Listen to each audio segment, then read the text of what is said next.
চলুন আজ আমরা একটা রহস্যের গভীরে যাই। প্রাচীন মায়া সভ্যতার এক দেবীর কাহিনী। এমন এক দেবী যিনি নাকি আত্মহত্যাকারীদের স্বর্গে পথ দেখাতেন। কিন্তু এই দেবী কি সত্যিই ছিলেন, নাকি পুরোটাই একটা বানানো গল্প, একটা ঔপনিবেশিক নির্মাণ? চলুন আজ এই ব্যাপারটাই আমরা খতিয়ে দেখব। তো প্রশ্নটা তাহলে কি? সোজা কথায়, প্রাচীন মায়ারা কি সত্যি আত্মহত্যার জন্য একজন দেবীর পুজো করত? এই ধারণাটা কিন্তু যুগ যুগ ধরে চলে আসছে, কিন্তু এর পেছনের আসল সত্যিটা, সেটা কিন্তু অনেক বেশি জটিল আর বেশ চমকপ্রদ বটে। আচ্ছা, ইকস্তাব নামের এই দেবীর যে ছবিটা আমাদের মাথায় আসে সেটা কিন্তু বেশ ভয়ঙ্কর। মানে ভাবুন তো, তাকে বলা হতো দড়ির নারী বা রোপ ওম্যান। আর এই ছবিটাই কিন্তু ইকস্তাবের পুরো কিংবদন্তির একেবারে কেন্দ্রবিন্দুতে। কিন্তু প্রশ্নটা হলো, এই ধারণাটা এলো কোত্থেকে? মজার ব্যাপার হল, প্রচলিত বিশ্বাস অনুযায়ী এক্সতাব কিন্তু মোটেই কোনো ভয়ঙ্কর চরিত্র ছিলেন না, বরং তাকে দেখা হতো একজন দয়ালু পথপ্রদর্শক হিসেবে। মানে মায়াবিশ্বাসে বলা হতো, যারা ফাঁসিতে ঝুলে মারা যেত তাদের আত্মা নাকি ভয়ঙ্কর পাতালপুরী, মানে শিবালবা এড়িয়ে সোজা স্বর্গে পৌঁছাত। আর ইকস্তাব, তিনিই তাদের এই সম্মানজনক যাত্রায় সাহায্য করতেন। কিন্তু এখানে একটা বিরাট কিন্তু আছে। এই যে পুরো ধারণাটা, এত বিশদ বর্ণনা, এ সবটা এসেছে মাত্র একটা উৎস থেকে। ভাবা যায় ব্যাপারটা? শুধু একটা গল্প, যেটা শতাব্দীর পর শতাব্দী ধরে এই কিংবদন্তিটাকে বাঁচিয়ে রেখেছে। আর এই কথাগুলো লিখেছিলেন ফ্রে ডিয়েগো দে লান্দা, ১৬শ শতকের একজন স্প্যানিশ পাদ্রী।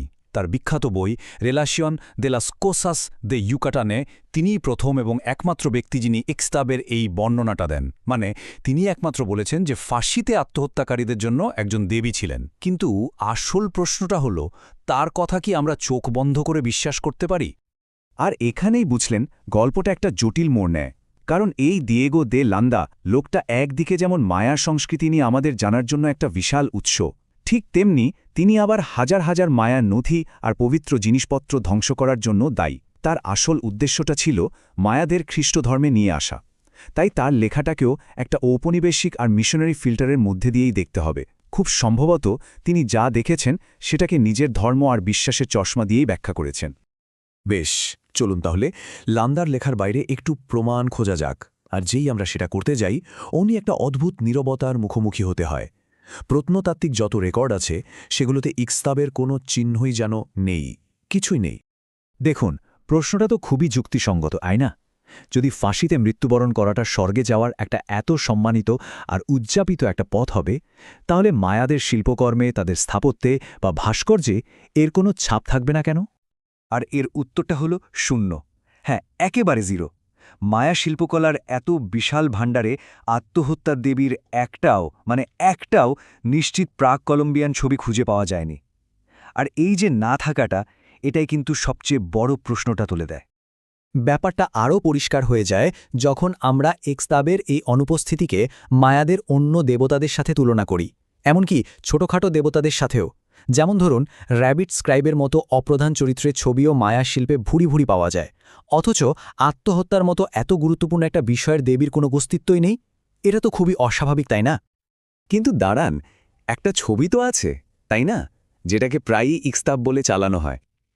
চলুন এবার সেই একমাত্র তথাকথিত প্রমাণটা একটু ভালো করে দেখা যাক। আর এটাও জানা যাক যে আধুনিক গবেষকরা এর কি একেবারে অন্যরকম আর চমকপ্রদ একটা ব্যাখ্যা দিচ্ছেন। হ্যাঁ, ওই যে বিখ্যাত ড্রেসডেন কোডেক্স, ওটার মধ্যে একটা ছবি আছে। সেখানে দেখা যায় একজন মৃত মহিলা দড়িতে ঝুলছেন। আর দশকের পর দশক ধরে এই ছবিটাকেই ইকতাবের অকাট্য প্রমাণ হিসেবে দেখানো হয়েছে। কিন্তু ছবির আসল প্রেক্ষাপটটা কি, চলুন দেখি। আধুনিক গবেষণা কিন্তু একদম অন্য কথা বলছে। তারা বলছে এই ছবিটা আসলে কোডেক্সের জ্যোতির্বিদ্যা অংশের, যেখানে গ্রহণ নিয়ে আলোচনা করা হয়েছে। ভালো করে দেখলে বোঝা যায় মহিলাটি কোনো ফাঁসির মঞ্চ থেকে ঝুলছেন না, বরং একটা স্বর্গীয় দণ্ড বা স্কাইবার থেকে ঝুলছেন। গবেষকরা এখন প্রায় নিশ্চিত যে এটা আসলে চন্দ্রগ্রহণের সময় মৃত চাঁদের একটা প্রতীকী ছবি। মানে এটা কোনো মানুষের আত্মহত্যা নয়, এটা একটা মহাজাগতিক ঘটনা। আর লান্দার লেখার সাথে এর যোগসূত্রটা, ওটা তো অনেক পরে ১৯৪১ সালে একজন গবেষক তার একটা ফুটনোটে তৈরি করেছিলেন। আর এই ভুল ব্যাখ্যার আরেকটা বড় সূত্র লুকিয়ে আছে নামের মধ্যেই।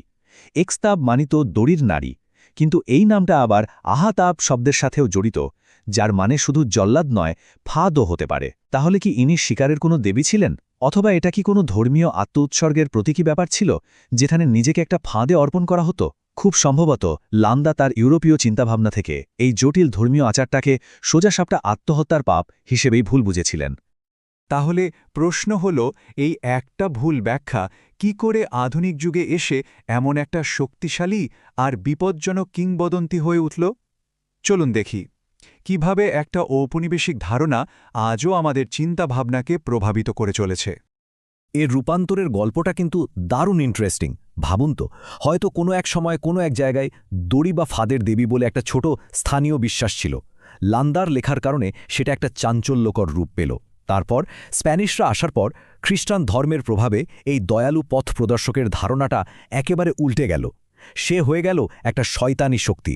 আর এখনকার ইউকাটানের লোককথায় এই চরিত্রটাই হয়ে গেছে স্তাবাই বা এক্সট্রাবাই, এক ভয়ঙ্করী আত্মা যে পুরুষদের লোভ দেখিয়ে মৃত্যুর দিকে টেনে নিয়ে যায়। কিন্তু এই কিংবদন্তির প্রভাবটা শুধু পুরনো লোককথার মধ্যে আটকে নেই, আর এটাই সবচেয়ে চিন্তার বিষয়। এই বানানো গল্পটা এখন একটা খুব বাস্তব, খুব গুরুত্বপূর্ণ আধুনিক সংকটকে ব্যাখ্যা করার জন্য ব্যবহার করা হচ্ছে, এবং প্রায়শই ভুলভাবে।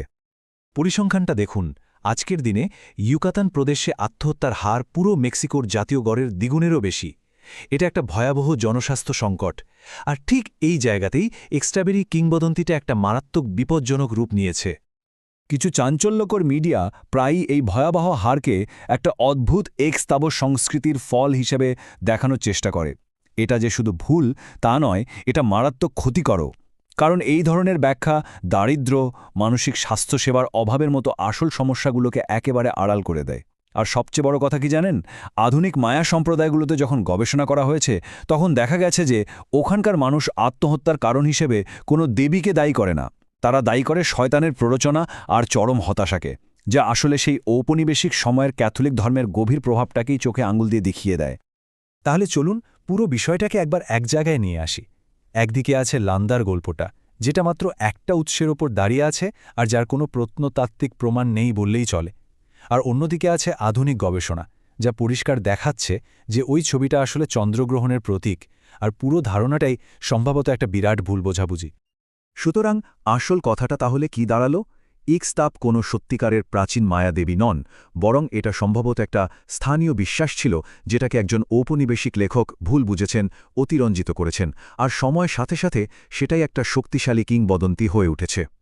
আর এই পুরো ব্যাপারটা আমাদের একটা অনেক বড় প্রশ্নের সামনে দাঁড় করিয়ে দেয়।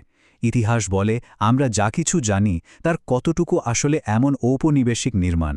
আর আজকের দিনে এই গল্পগুলো বলার সময় আমাদের কতটা সতর্ক থাকা দরকার, কারণ আমরা তো দেখলামই একটা ভুল গল্প কিভাবে একটা বাস্তব সংকটকে আড়াল করে দিতে পারে আর একটা পুরো সম্প্রদায়কে ভুলভাবে সবার সামনে তুলে ধরতে পারে।